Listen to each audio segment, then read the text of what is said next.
Okay, y'all, as promised, here is your condensed version of the how to make your VIP group more effective. I want you to get a pencil and paper. You're going to need to write stuff down. I heard Leah say recently that when you are watching a training or doing anything, it probably applies in classrooms too, that you only retain about 20% of what you hear.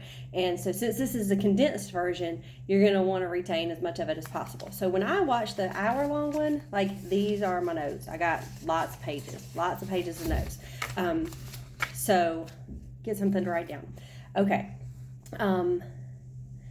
Here's the main thing. Facebook is meant to be social, right? So we're looking at it like it's our sales tool, but the people who come on, our customers and our VIPs, they get on Facebook for selfish reasons. They want to be entertained. They want to have a community. They're looking for a relationship. They're not just looking to buy stuff. Facebook is making money off of people's their need to be entertained and have a relationship. So Facebook is really smart. I think when it started, maybe posts just came up at they just came in the order that they were posted. But now they have all these smart algorithms, and when I say smart, I don't just mean it's crunching numbers. Like, it knows if a post is original. It knows if a post is copied. It knows if we're all posting the same graphic. So things that are not original, like if we're copying and pasting exactly from the Nail Bars 101, or even if we're copying and pasting exactly from one another, Facebook algorithms pick up on that, and it won't show your stuff. So here's how it works. All right, in that video, the girl said that that we all have around 1,000 friends. I don't know, there may be more, some less, but if you have 1,000 friends and they generate 3 posts a day, that is 3,000 posts. So when you pick up your phone and scroll, if all you're seeing is the stuff you don't care about, you're not going to have it long. But Facebook needs you to scroll for a long time so that they get money off of the ads. So that's why they did these algorithms, to figure out exactly what you like and what makes you stop scrolling, and look at something and what will keep you wanting to look for the next good post. So we've got to figure out what makes us stop scrolling, because that's probably what makes our customers stop. Okay. Here's the thing. We have to be sociable and not salesy. Okay. Remember that. Be sociable, not salesy. They say that you should do a minimum of 1 post a day and a maximum of 5 posts a day. And always, only one of those should be Color Street related. That's it. So 1 sales post, that means you've got to come up with 2, 3, or 4 posts that are not Color Street related, just to engage with people and make them want to come back for more. The girl in the video said she looks at it like a jab, jab, jab, jab hook. Let's talk, let's have fun, let me make you laugh, and then I'm going to come in and get the sales. Okay. Okay. So I'm going to skip some of this, because I know that Chelsea and Elaine have probably watched it all, and they can come back in with the big stuff. This is the most important thing. The times that you post, okay? So you have to know who your audience is and who's in your VIP group. My VIP group is big, and they're not all the same, so I'm going to have to think with each one, who do I want to see this post? So the times of day are when you first wake up. 80% of adults grab their phone and scroll on Facebook while they're in the bed before they even have coffee. Now, before you have coffee, do you sit there and read something long? No.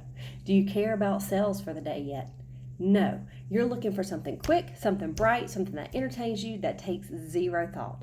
So if you have a bunch of teachers in your VIP group, about 6 a.m., you're going to want to have a post scheduled the night before. You want to schedule it, because if you're waiting until you're scrolling and drinking your coffee, you're too late. So you need to plan it ahead. If you have a group of 9 to 5ers who don't set their alarms till 7, you might want to wait till 7:15 or 7:30. So just know your group, know when they're doing that morning scroll, okay? And the next time is at lunch. Think about people's lunch hours. I have figured out that my VIP group, there's something about 11:30. I don't know why, but there's a group of people who see stuff at 11:30. Yours might be 12:30. So play around with that. But remember that that's lunchtime. People might be in a restaurant. They might be with coworkers. Most people don't eat by themselves in their car, so you're competing with noise. You probably don't want to post a video where they need to listen, okay? After that is the 3 o'clock hour. Our friends are sitting in car rider lines, or they are just taking a break to go get their chocolate fix for the afternoon. They might engage a little more. They might need a little pick-me-up right there. Like, you got this, you're going to make it till 5, or just something funny. Or that might be the time of day to go ahead and put your your sales post. Know your group. All right, so we have first thing when they wake up. We have the lunchtime. We have the 3 o'clock. Next is like 5:30 to 8, okay? People are busy. They're doing dinner. They're cleaning up dishes. They'll see something quick and they might be able to engage with a post a little bit. But then the best time when you really want to draw them in is after 9. It's hard for me because I go to bed. But after 9, like from 9 to 10:30 or 11 is when people sit and just can get really drawn in. And that's when you're more ready for emotional posts or ready to actually read a whole paragraph. So just keep those things in mind. Okay. And that 9 to 10:30, I've noticed is when I get a lot more sales as well. Like, I don't know, maybe people are weak because they're tired, but that's how it works at my house. Okay. She had a whole lot on there about branding yourself. I think that's a whole different training video, but basically you are selling a relationship with your VIP group, not just selling Color Street. So you want to brand yourself so that they know what to expect from you. They know who you are, and they love it. So like she talked about having 5 pillars, how to build a personal brand, 5 pillars. They were, like she said hers, she had post stuff about motherhood, things about mindset and perspective, things about leadership. You might post things about your dog, and you might post about style and fashion. So like think of the 5 things and make sure that you fit into it. We'll do that. We'll talk about that another day when I understand it better. Okay, so here's another good tip.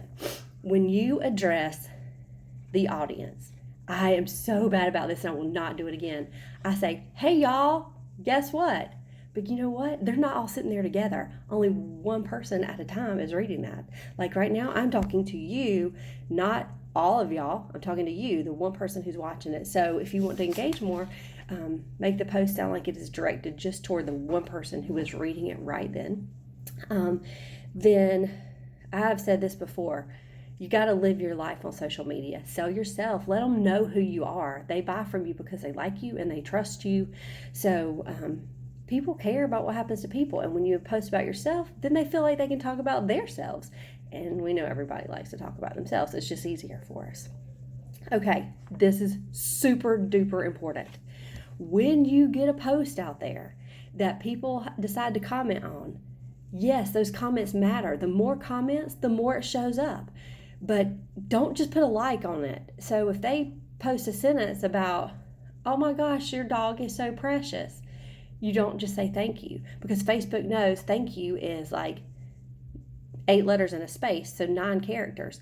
Facebook is looking for social, they're looking for interaction. So if you type 150 characters and then there's more conversation going, then your algorithm gets better and Facebook shows your stuff more. So, oh my gosh, your dog's so cute. You're going to be like, thank you so much.